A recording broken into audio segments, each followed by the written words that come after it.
Manta, manta, manta. Wamali wene manta. Oh, put your fists up. Put your fists up. Manta, manta, manta. Wamali wene manta. Manta, manta, manta. Wamali wene manta. We are greater than. We are greater than. We are greater than. All right, everyone. Thank you all for coming out. We really appreciate you all.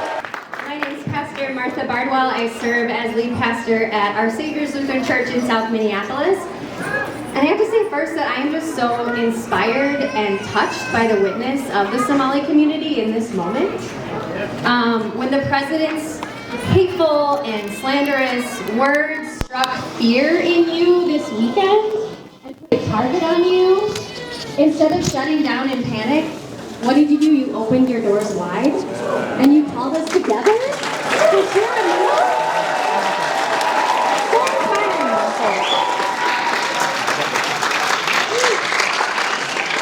I honestly cannot think of anything more American, more Minnesotan than a potluck. Seriously. This is what being neighbors is all about.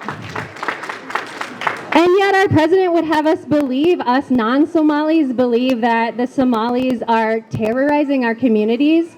We know that's not true. We know that is not true.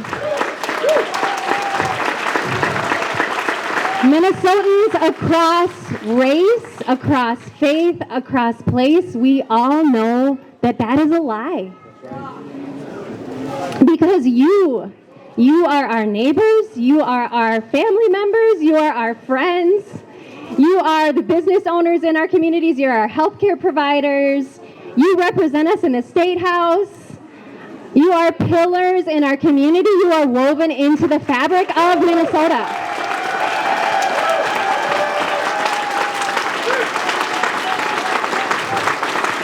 So let's be very clear. What our president is doing is wrong. It is damaging. It is hateful. It is slanderous. It is tearing families apart. And we won't stand by and tolerate it. No.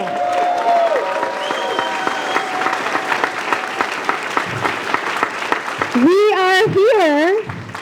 We are here to stand with you, and we're here to push back with love, with power, with moral clarity and purpose. And as a Christian pastor today in our churches around the world, it's a special Sunday called Christ the King Sunday. And it's a day that we lift up that Jesus was a king who was a very different kind of king. He was not a worldly ruler or a tyrant who wanted wealth and power for himself over others. Instead, Jesus was a king of love, if we are to speak of him as a king at all. He was a king of love who taught us to love our neighbors as ourselves, to welcome the stranger, to feed the hungry, to heal the sick, to tell the truth, and to lift up the dignity and worth of all people made in the image of God.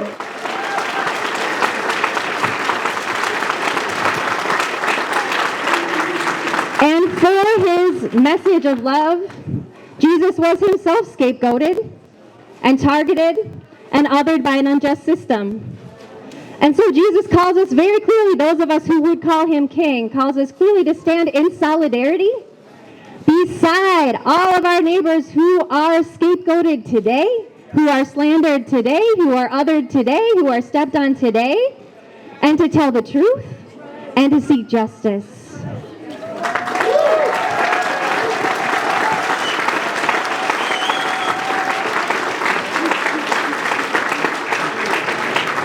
I told the children in our church this morning during our children's sermon that our Somali neighbors are scared right now. They're classmates. My kids' classmates are scared right now. And so during worship, they colored these beautiful signs, which I left at church. And I'll have to come back and bring them because we know that solidarity isn't about showing up once. It's about showing up again and again and again. So we'll be back and we'll bring our signs that say we love our Somali neighbors and love is greater than fear. Please give her a hand, Pastor Martha. Woo! All right. I And I want to give the mic to Brother Ali, a community leader of this community, to say a few words. How are you all doing? I want to lift your mood up a little. I know how you feel, and the speakers before us. Thank you, Pastor. One of the most powerful questions that Minnesotans ask those of us from Somalia is, why did you guys came here? Knowing that the difference in temperature. And it's weird, you know, when you grow up in a 100-degree the whole time in the equator, and then you come minus 20 where you have to check your ears if they're still there, you know. So, and here's what I tell people. And it is very unfortunate that today our highest leaders are trying to divide our communities. But I want to tell you one thing. If you're in Minnesota, if you're watching from Florida, Mr. DeSantis, or anywhere else, Mike Johnson, there is nothing like Minnesota love. That's right. Let me say that again. There is nothing like Minnesota love. The Minnesotans have heart. Minnesota nice is not some made-up word. Minnesota nice is a real thing. People in Minnesota have heart. And there's a reason why some of us were landed in Nashville and San Diego, but we still end up here. We're not here by accident. We're here to stay forever.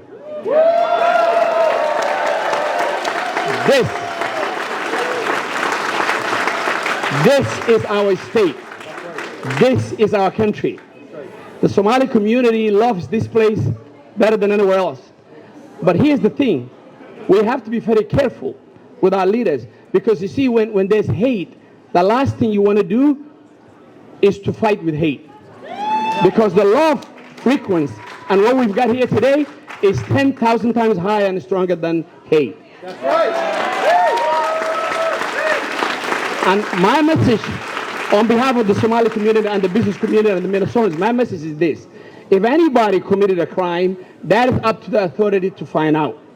If anybody violates any laws, that is up to the community and the leaders and the authorities that are supposed to be doing that job to do it. 99.99% of the Somali community are hardworking. They're good neighbors. We're trying our best.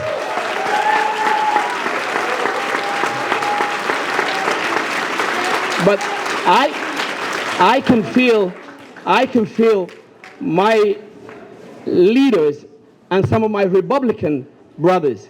If you want to flip this state into red, if you want to create an issue with the current governor, please don't use us. Find something else, because what you're playing is with fire. You are creating hate. You are dividing our communities. We know what you're trying to do. Our job as a community is to stay as neighbors, to stay united, to love this state, and we are the first to stand for Minnesota. We're the first to defend, and we're here to stay. Please remember that. We are not here. We are not them and they. We are one. Everybody, listen to me.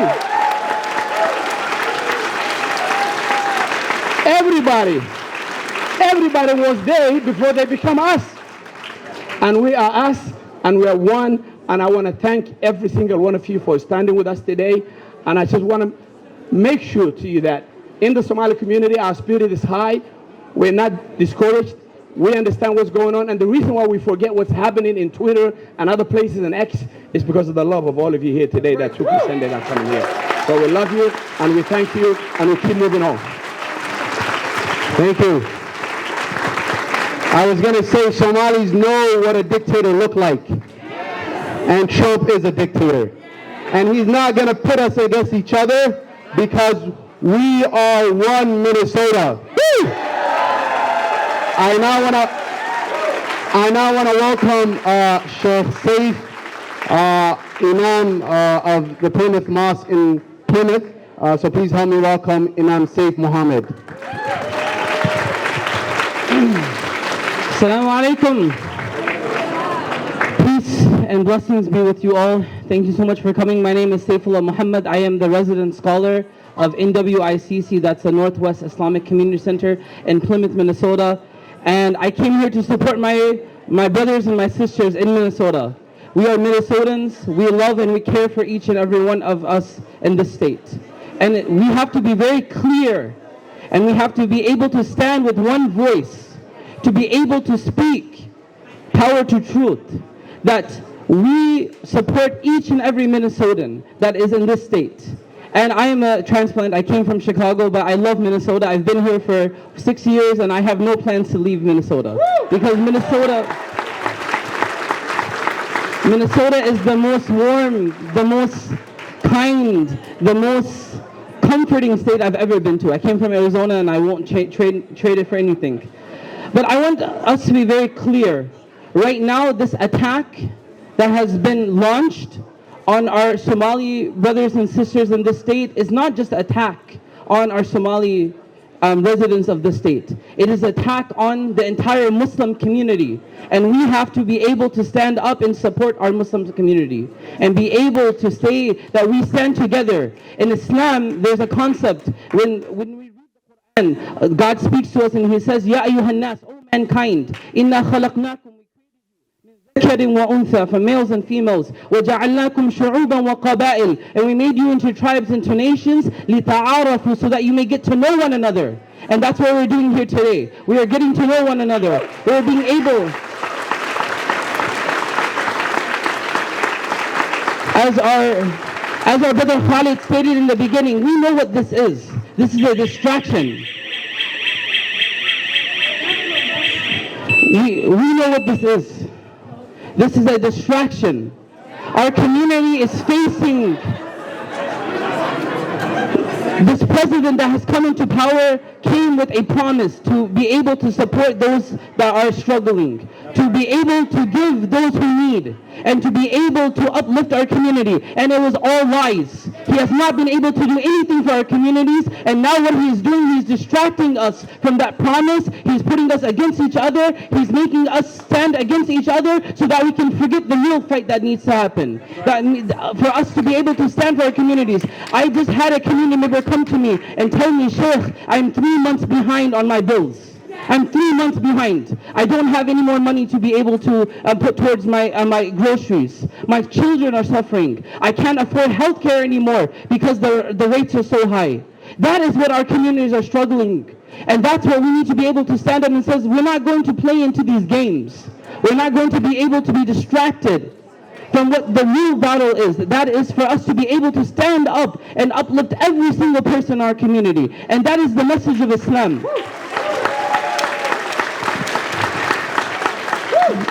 The Quran teaches us the best of you are those who positively contribute to humanity. We are those people that want to positively contribute, and the Muslim community has positively contributed to the state. There is no doubt our Somali neighbors and our community members came and they invested in this community. They left their homes behind. This is their home, and they're not leaving, and we're not going to stand by while they are attacked. We're going to stand for the truth. And finally, the Prophet tells us, just like in the Christian scriptures, لا يؤمن أحدكم, none of you can truly believe حتى يحب لأخيه ما يحب لنفسه, until you love for your brother and your sister what you love for yourself. We need to stand together as Minnesotans today and tomorrow and in the future to be able to speak the truth.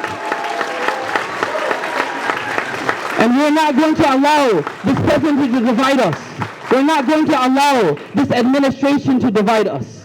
Right. And we're going to keep coming again and again and again, whatever we need to do to show this president that we are together and he cannot take us apart. Thank you so much. Salam alaikum. All right, I want to welcome, by the way, give one more round of applause to Imam Saif for that beautiful words. Thank you so much, Imam. I now want to welcome our next speaker, a mother, a community leader, Amina Adan. Please help me welcome Amina Adan. Thank you very much. Thank you guys. Assalamu alaikum. How are you guys? My name is Amina Adan. I'm a leader with Muslim Coalition of Isaiah and Faith in Minnesota. I'm a mother of 4 beautiful girls and a Minnesotan who works hard every day to raise my children in this state. I am deeply disappointed by the president's attack on our community. Instead of addressing the real issues families are facing, like the rising cost of living, child care, education, health care, the president chose to target our community. While working family across race struggled to keep up, he gave billionaires the largest tax cut in this history of this country. That is not leadership that puts people first. That is leadership serving the wealthy few at the expense of the rest of us. I tell my beautiful daughters to always be proud of who they are. We are Muslims, Black, Somali women in Minnesota, and we are brave, and we do not back down for bullies. We stand up for dignity and fairness for everyone. Right now we have a crisis in our state, which is affordability. Families need relief. We need leaders who will invest in our neighbors, not attack them. The Somali community in Minnesota is the backbone of the state. We contribute to the economy, we serve our communities, we raise families, and we do it with pride. We move to communities in greater Minnesota that have been decimated by the bad practices of the big corporation interests, and bring small local business, like here today, multi-generational income, and help with restoration. I am saying this to say we are greater than fear, and to my Somali community, iskasha tamakufto, which means when people stand together, they do not fall. We will continue to show up for one another with courage.